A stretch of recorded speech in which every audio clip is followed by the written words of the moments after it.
पूरा लोकल।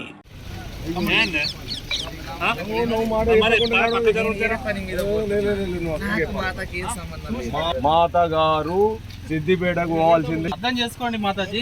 రోడ్ల మీద పడుకోనియకండి, తిననియకండి, బాత్రూమ్ వెళ్ళనియకండి.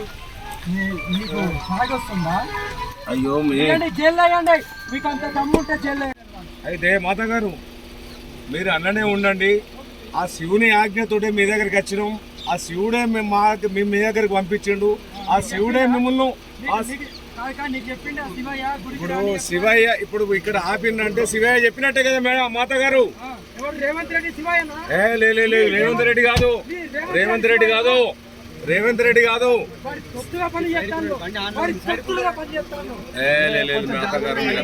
మీరు కోపానికి రావు, మీరు కోపానికి వస్తే మళ్ళా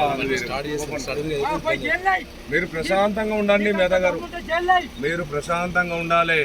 దేవుడు మిమ్మల్ని ప్రశాంతంగా ఉంచాలి. శివుడు కూడా మంచి ప్రశాంతంగా ఉంచాలని మేము కోరుకుంటున్నాం. మా మాతా గారిని ప్రశాంతంగా ఉంచాలని కోరుకుంటున్నాం. మీరు బయట ప్రపంచాన్ని చూడబోతున్నాం. మీరు ఖచ్చితంగా మీరు మాకు ఒక్కసారి సహకరించండి. ఇప్పుడు రంజాన్ నెలలు ఇవన్నీ ఉంటాయి, కొంచెము బాగా మేము ఈ ఒక్కసారి సహకరించండి. మీ ఎంబడుండి మీరు ఏదైతే అనుకున్నారో దాని ఎంబడుండి మేము మీ ఎంబడే ఉంటాము.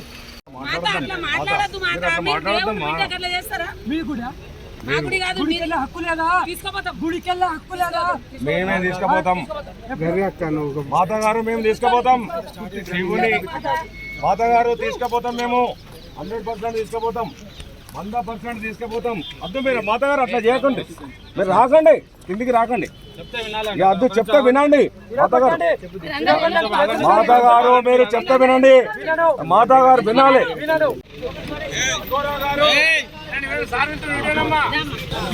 ఈ కార్ని మీరు నాకు ఇస్తారు కదా, ఏడ గుద్దుతున్నా ఏ లోయలో గుద్దుతున్నా చూడండి, లైవ్ లో వస్తుంది. నేనంటే నేను కూడా చూపిస్తా. కారు మీరు చేశారు కదా, లోయలో దించకపోతే అగోరమ్మని కాదు చూపిస్తా. ఎందుకు రావాలి దర్శనానికా? మీకు ఇష్టం ఉన్నప్పుడు పిలుస్తారు కదా. మీకు మీ అబ్బాయి కట్టించిన గుడి కదా, మీరు ఒక్కరిదే కదా, మీరు పిలిచినప్పుడు. మరి దర్శనానికి వచ్చినప్పుడు ఎందుకు అడ్డుకున్నారు?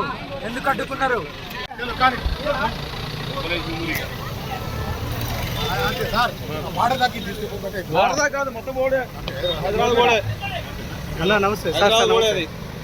ఈ అడవిని నిర్వహించే ప్రయత్నం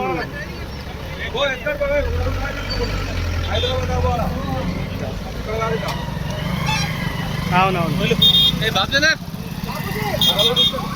ఏమైంది సార్? అయిపోయింది సార్, ఇప్పుడు అయిపోయింది.